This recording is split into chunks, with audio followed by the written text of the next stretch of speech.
Bienvenidos a este intercambio de ideas, compañeros. Un gusto, como siempre, estar aquí para charlar. Hoy vamos a meternos con un tema que siempre da de qué hablar en los grupos de AA, uno que a veces nos confunde, ¿eh? El papel de la fuerza de voluntad. ¿Es que acaso podemos dejar la copa nomás a puro échale ganas con nuestra voluntad?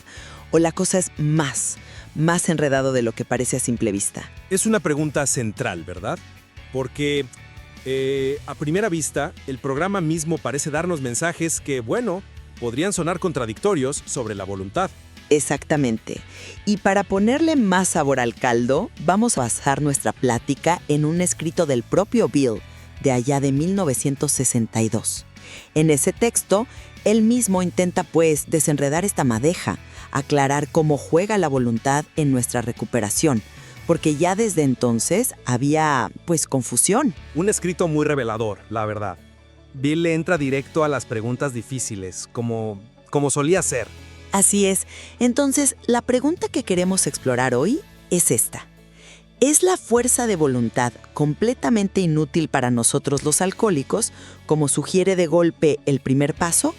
¿O, por el contrario, tiene un rol importante, quizás hasta esencial, para mantenernos sobrios y trabajar el programa de AA? Una pregunta medular, sí, para cualquiera que esté tratando de vivir esto día a día.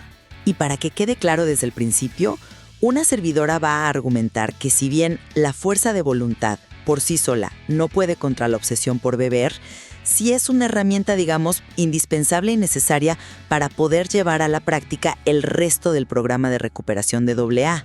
O sea, la necesitamos para la acción.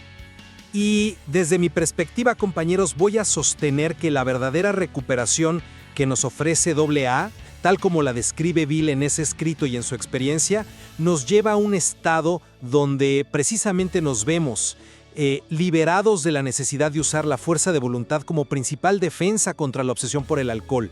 La solución, creo yo, va por otro lado. Bueno, vamos a entrarle al tema. Miren, compañeros, todos aquí conocemos el primer paso. Es la piedra angular, admitimos que éramos impotentes ante el alcohol. Bill en ese escrito del 62 lo reafirma sin tapujos. Intentar detener el impulso de beber usando únicamente la fuerza de voluntad en un choque frontal, casi nunca funciona para el alcohólico crónico. Somos impotentes. En ese sentido, lo compara muy gráficamente con un cleptómano que jura no volver a robar. La obsesión, dice Bill, es como una forma de locura que la voluntad por sí sola, no puede conquistar. Creo que hasta aquí todos estamos en la misma página, ¿no? Completamente de acuerdo en ese punto de partida. Es la rendición básica. Sin ella no hay comienzo. Pero aquí viene el meollo del asunto. El matiz que Bill introduce. Esa impotencia, recalca él, se refiere específicamente a la batalla directa contra las ganas de beber. Una vez que aceptamos esa derrota inicial, Bill argumenta que los otros 11 pasos sí requieren voluntad. Y yo añadiría que requieren lo que podríamos llamar voluntad aplicada o disciplina. Para mí, en este contexto, fuerza de voluntad significa ese esfuerzo consciente, esa determinación dirigida a la acción. Por ejemplo, sentarse a hacer un inventario moral honesto, encarar los propios defectos. Híjole, eso pide tener agallas, pide un esfuerzo deliberado, ¿no creen? Eso es voluntad en acción. Entiendo hacia dónde vas, aunque yo interpretaría el papel de esa voluntad de manera diferente en el proceso global. Permíteme desarrollar la idea. Bill habla de estar dispuesto a creer como un primer paso hacia la fe, pero luego levantarte de la cama a las 3 de la mañana porque un compañero te llama pidiendo ayuda con su quinto paso o simplemente para escucharlo, eso no es pasividad. Eso requiere una decisión activa, un esfuerzo, eso es voluntad al servicio del programa. Incluso para el compañero ateo o agnóstico que llega a AA, Bill le pide mantener la mente abierta y luego, como experimento, intentar la oración o la meditación. Eso exige disciplina, exige una voluntad de intentar algo incómodo o desconocido. Y no olvidemos que el propio Bill confiesa que en sus primeros años de sobriedad enfrentó tentaciones fuertes, describe cómo pudo visualizar las consecuencias y entonces eligió no beber. Y esa elección, lo dice textualmente, requirió cierto grado de fuerza de voluntad o al menos la buena disposición para tomar la buena decisión. Así que, resumiendo mi postura, la fuerza de voluntad nos sirve para noquear la obsesión directamente, pero es el motor indispensable para hacer todo lo que el programa nos pide. Es redirigir esa facultad humana hacia la construcción de la sobriedad. Yo lo abordo desde un ángulo un poquito distinto, compañera. Coincido plenamente, como ya dije, en que la fuerza de voluntad usada como arma principal contra la copa, pues no jala. Ese es el corazón del primer paso, el reconocimiento de nuestra bancarrota en ese terreno específico. Sin embargo, lo que Bill describe después cuando habla del trabajo en los otros pasos, yo lo interpreto más bien como la causa que produce una consecuencia deseada, la liberación de la obsesión. Fíjate bien en cómo lo plantea Bill. Dice que al aplicar nuestra voluntad y disposición a los problemas de la vida diaria y a la práctica de los pasos, el resultado final, el efecto neto, es la liberación del deseo compulsivo de beber. Sí, pero no es la aplicación de la voluntad a los pasos precisamente el mecanismo que produce esa liberación. Es causa y efecto directo, desde mi punto de vista. Yo lo veo un poco más indirecto, chance y más profundo. No es tanto que usemos la voluntad para decir no al trago día tras día, sino que al enfocar esa misma voluntad en vivir honestamente, en corregir nuestros defectos de carácter a través del inventario y las enmiendas, en ayudar a otros sin esperar nada a cambio, llegamos a un punto donde la necesidad de esa lucha frontal y agotadora contra el alcohol simplemente se desvanece. Bill usa términos fuertes, habla de recuperar la cordura o de ponernos en una condición espiritual que permita la entrada de la gracia de Dios, la cual, afirma él, tiene el poder de expulsar nuestra obsesión. Expulsar. Esa palabra sugiere algo más que nuestra simple decisión de no beber. Sugiere que algo más grande que nuestra voluntad individual entra en juego y se encarga del problema central. Pero para recibir esa gracia o activar ese recurso interior, como también lo llama Bill, uno tiene que, ponerse en la condición adecuada, ¿no?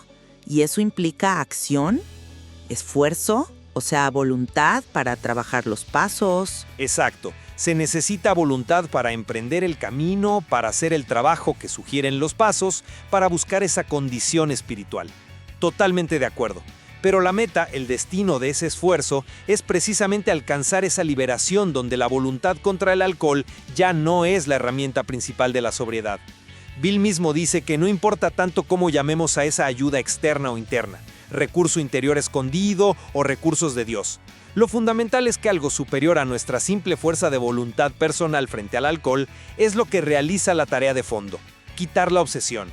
Y la prueba más contundente, para mí, es la experiencia personal que Bill relata al final de ese mismo escrito. Él cuenta que pasó por una depresión negra terrible durante años, con pensamientos suicidas, una prueba durísima, pero afirma que la obsesión por el alcohol ya no estaba. Su liberación en ese frente había sido tan completa que ni siquiera consideró el alcohol como una salida o un alivio. Dice textualmente: "Nunca me vi tentado a recurrir a la bebida durante ese calvario". Eso, compañera, no suena a alguien que está aplicando fuerza de voluntad diaria para no recaer. Suena a una transformación mucho más radical, a un cambio de estado fundamental. Por eso, para mí, el programa nos conduce a un lugar donde la batalla principal ya no se libra con la fuerza de voluntad contra la copa. La voluntad se invierte en vivir el programa y esa vivencia, nos regala la liberación. Entiendo perfectamente esa visión de la liberación como meta final, y es muy atractiva, sin duda.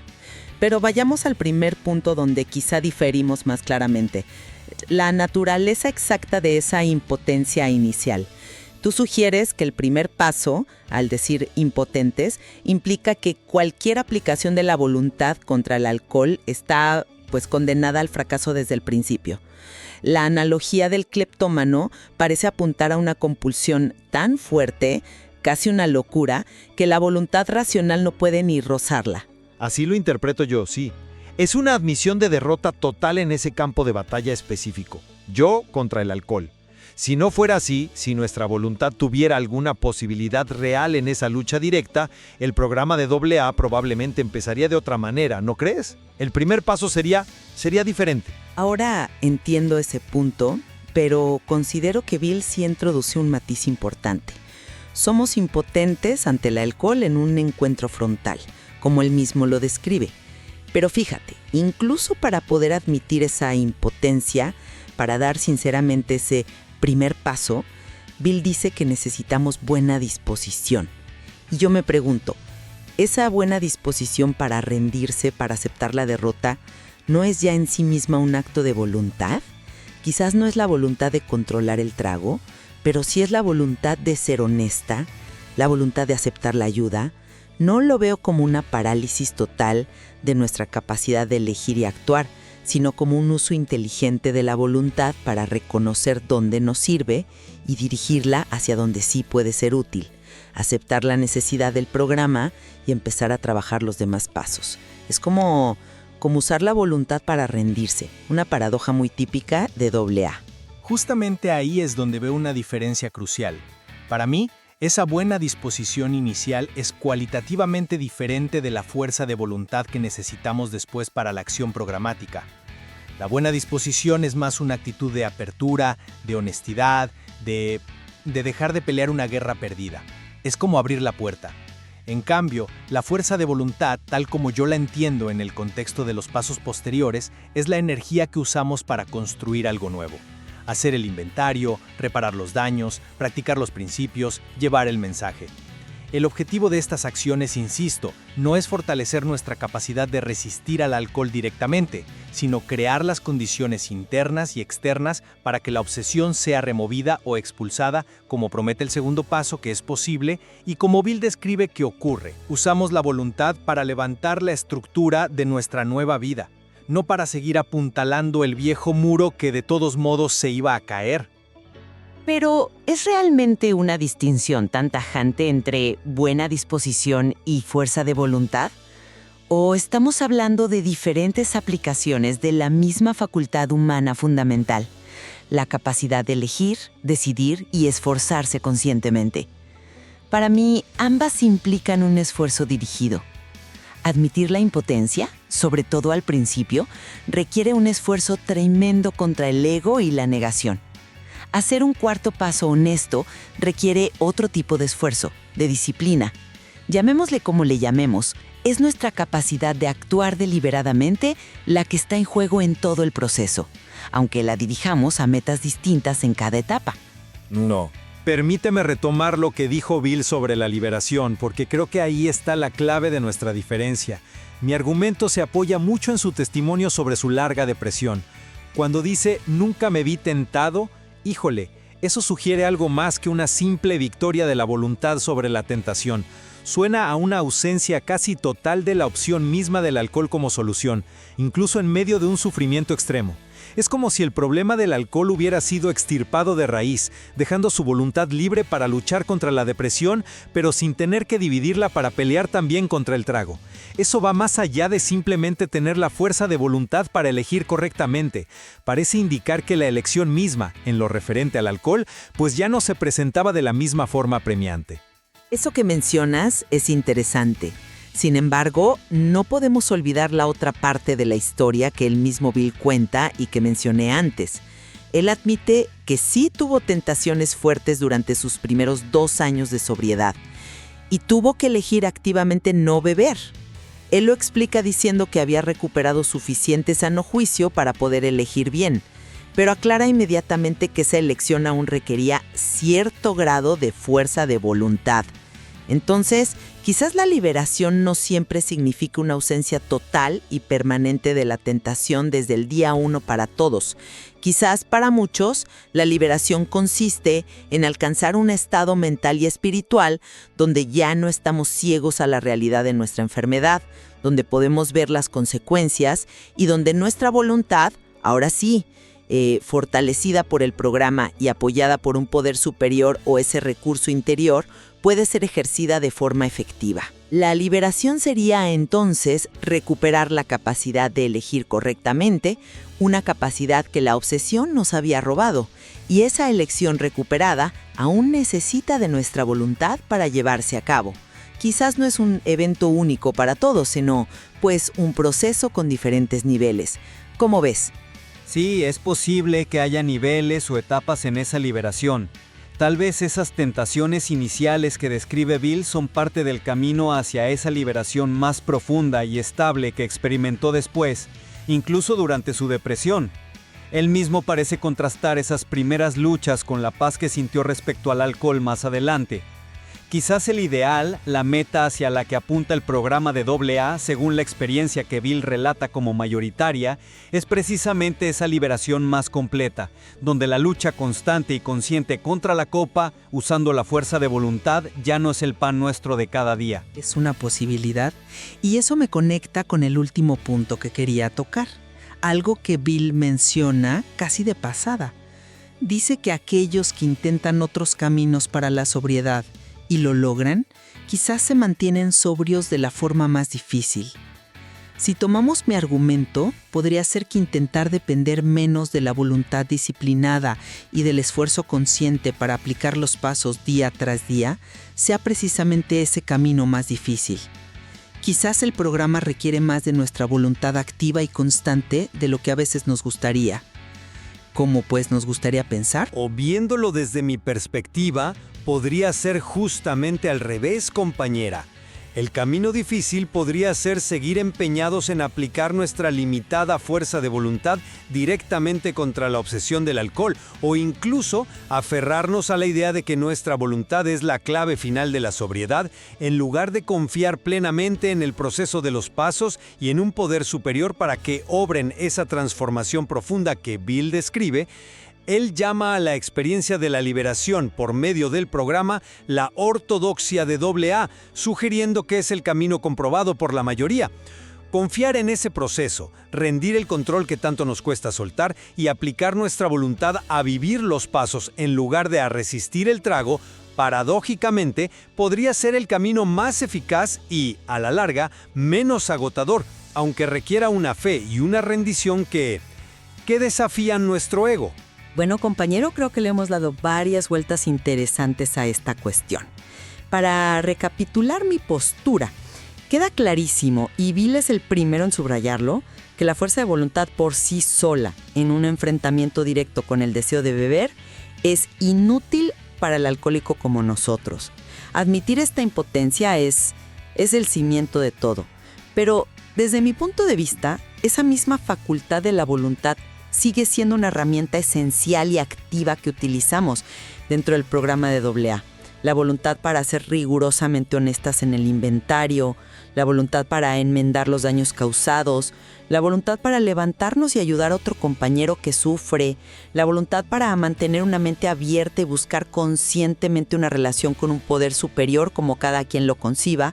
No se trata de eliminar la voluntad, sino de reeducarla y redirigirla hacia acciones constructivas que nos lleven a la sobriedad y al crecimiento espiritual. Y resumiendo mi visión del asunto, yo sigo creyendo que lo más radicalmente esperanzador y distintivo del programa de AA, tal como Bill lo experimentó y lo describió basándose en la experiencia de los primeros miembros, es precisamente cómo al practicar sus principios con honestidad y buena disposición, nos conduce a un estado mental y espiritual diferente. Un estado donde esa lucha desgastante y para nosotros casi siempre perdida contra la obsesión, usando nuestra propia fuerza de voluntad, simplemente deja de ser necesaria. Esa liberación de la obsesión es una realidad tangible para muchos, ya sea que la atribuyamos a la gracia de Dios, a la activación de un recurso interior o al simple resultado psicológico de vivir de otra manera. Y es esa liberación, más que una voluntad de hierro contra la bebida, lo que nos permite mantenernos sobrios y construir una vida útil y feliz a largo plazo, como le sucedió al propio Bill, incluso en medio de las peores adversidades. La voluntad la ponemos en la práctica del programa, y el programa, pues nos trae la liberación de la obsesión. Pues ahí lo tienen, compañeros que nos escuchan. Como pueden ver, hasta en los escritos de nuestro cofundador Bill, hay material para distintas interpretaciones y para un buen intercambio de opiniones sobre cómo funciona nuestra recuperación. No parece haber una única respuesta tallada en piedra que sirva para todos en todo momento. Quizás la verdad, como a menudo sucede en las cosas importantes de la vida, se encuentre en un balance entre ambas perspectivas. O tal vez la experiencia de cada quien con la voluntad y la liberación varía a lo largo del camino de la sobriedad.